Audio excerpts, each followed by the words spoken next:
For the second straight year, the Denver Broncos have made bold roster cuts, and this time, it speaks volumes about the strength and depth of this team. What might look surprising on the surface actually reveals just how much confidence this organization has in its future. Last season, Denver clawed its way to 10 wins. Now with a tougher, sharper roster, the Broncos look ready to launch themselves into a playoff run that could shake the AFC. One of the biggest shocks came with the release of linebacker Lavelle Bailey, a player many believed had locked down a roster spot. Broncos fans remember his electrifying preseason pick six against the Arizona Cardinals, a moment that made it seem like his place on this team was secure. Even Sean Payton, who personally reached out during the draft process to bring Bailey to Denver, had shown strong faith in him. But the NFL is ruthless, and roster decisions are never simple. Despite Bailey's impressive preseason snaps, filling in when Dre Greenlaw was sidelined, and when Alex Singleton was dealing with a hand injury, Denver chose to roll the dice. Insiders believe the team expects Bailey to clear waivers and circle back to the roster, but it still left fans stunned. This move reminds us of something bigger. The Broncos are no longer a team clinging to fringe players for depth. They're building a roster strong enough to make painful cuts, and that's the sign of a contender.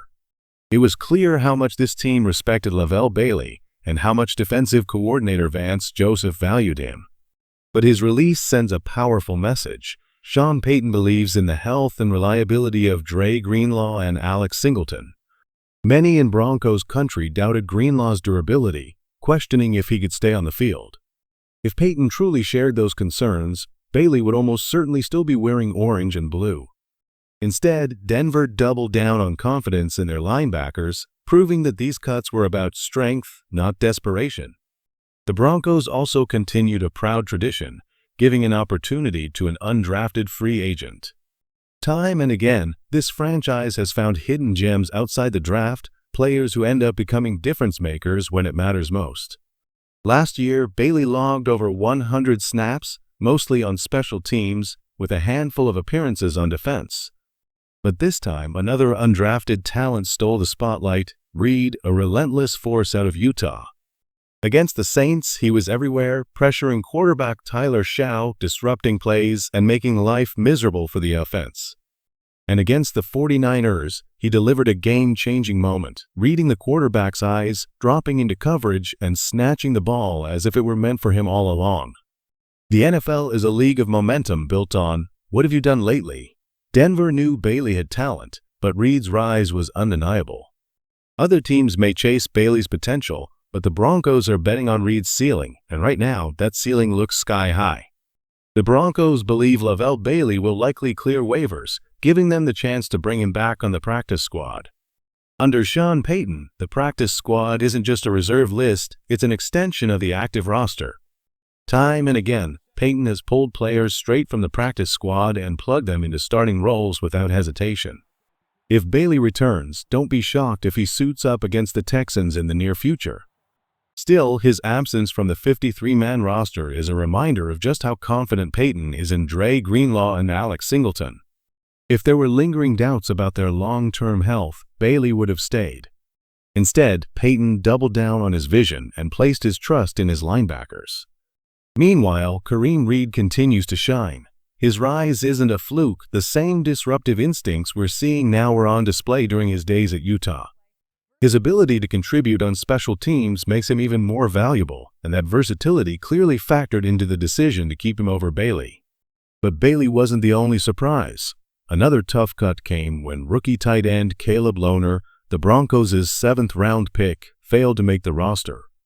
Fans remember his lone preseason catch and a near touchdown opportunity on a tight end screen. Had quarterback Sam Ehlinger delivered the ball cleanly, Lohner might have celebrated his first score in the NFL. Instead, he was left on the outside looking in. Critics have already labeled that pick a wasted draft choice. But given his flashes of potential, there's still a good chance Lohner finds his way onto the practice squad, where he'll have a chance to grow, correct his mistakes, and keep chasing his NFL dream. Caleb Lohner is still a raw prospect, but Sean Payton clearly sees him as someone worth developing. If he lands back on the practice squad, it wouldn't be surprising to see him grow into a contributor down the road. Another tough cut came at wide receiver. A.T. Perry didn't make the roster. Injuries limited him for most of training camp, and fans barely had the chance to see him on the field. But anyone who watched his tape with the Saints knows his potential. Perry is a contested catch machine, a receiver who can rise above defenders and snatch the football out of the sky, even when blanketed in coverage. The good news for Denver? With so many wide receivers cut across the league, there's a strong chance Perry finds his way back to the Broncos' practice squad. And if that happens, Sean Payton will keep him ready as the perfect insurance option behind Troy Franklin. Their body types and play styles mirror each other, making Perry a natural fit if the Broncos ever need to fill that role midseason. Moves like this highlight something bigger: depth.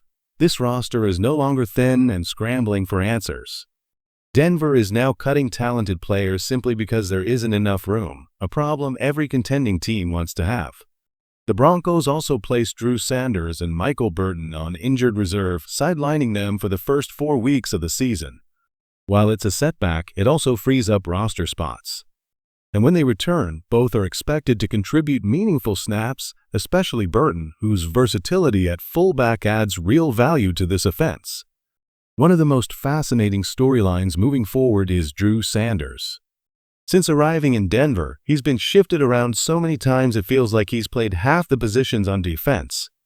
Now the question becomes, when he comes off injured reserve, can he finally settle in as an inside linebacker? And if he does, who will the Broncos move aside to make room on the 53-man roster? That decision could carry major ripple effects. But the cut that stings the most? Audric Estim. This one hurts. Broncos country had high hopes for him, and so did I. I can't forget that game against the Kansas City Chiefs last season when Denver's ground game came alive. For the first time in years, the Broncos looked like they could impose their will on the line of scrimmage.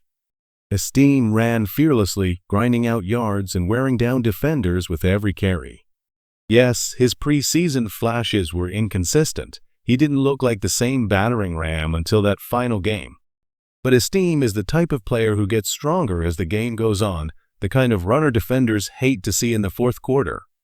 Tackling him once is fine.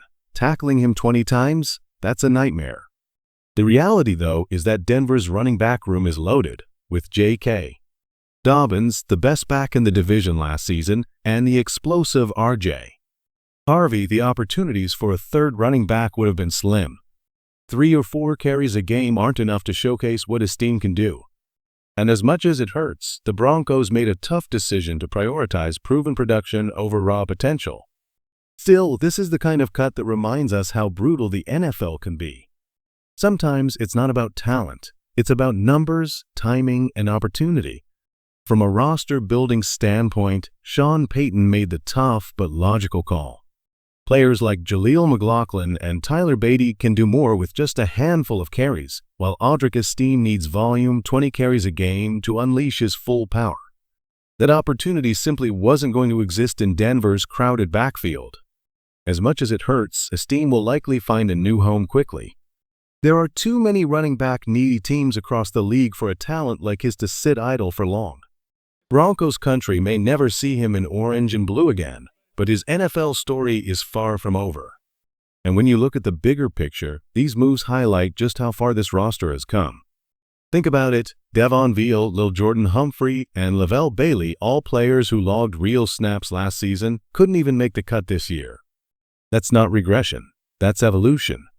Sean Payton himself said it best: "I've coached 6 or 7 teams in my career that I believed could reach the Super Bowl. And this is one of them." Look at this final 53-man roster and try to argue otherwise. The upgrades are everywhere.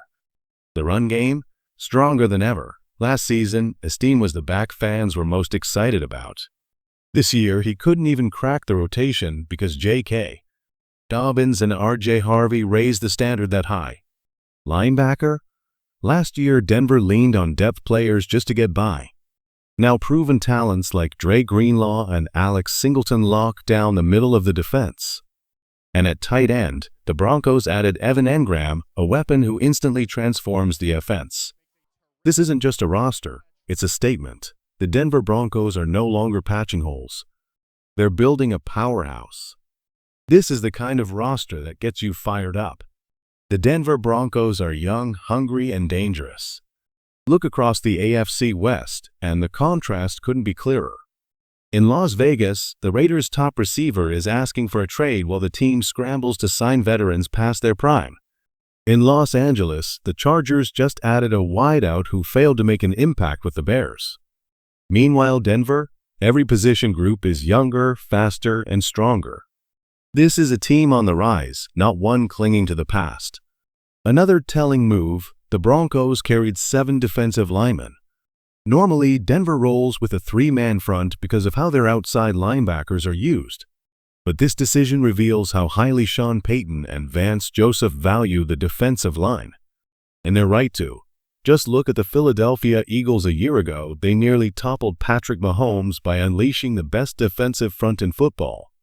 Denver is following that same blueprint, refusing to cut talent in the trenches. McTelvin Agim and Jordan Jackson both made the roster, even though many believed only one would survive cutdown day. That depth is no accident, it's strategy. And while one final roster move still hangs in the balance, it seems clear what's coming: the likely release of quarterback Sam Ehlinger. With Bo Nix proving himself as the real deal, there's no longer a need to carry 3 quarterbacks. Last year, there was doubt. This year, there's conviction.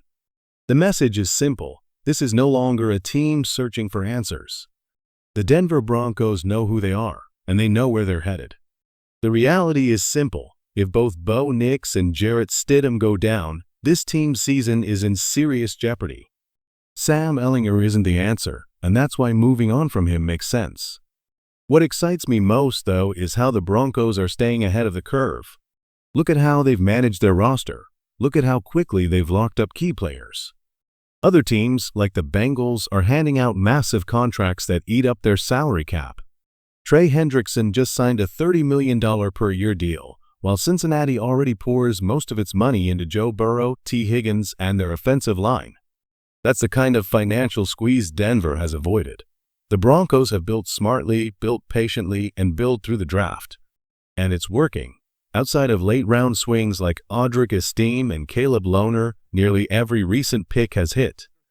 That's how you build a contender. Even the schedule is breaking Denver's way. Week 1, they'll face the Tennessee Titans, a team already limping into the season. Their starting running back is in a walking boot and won't return until at least Week 4. That leaves a rookie quarterback walking into Denver to face what could be the best defense in football. This is what separates the Broncos from the rest of the league. They're cutting players who were starters last season, and somehow they're stronger than ever. The roster is deeper, the vision is clearer, and the belief is real. Broncos country, buckle up. This team isn't just aiming for the playoffs. They're coming for a deep run in the AFC, and maybe more.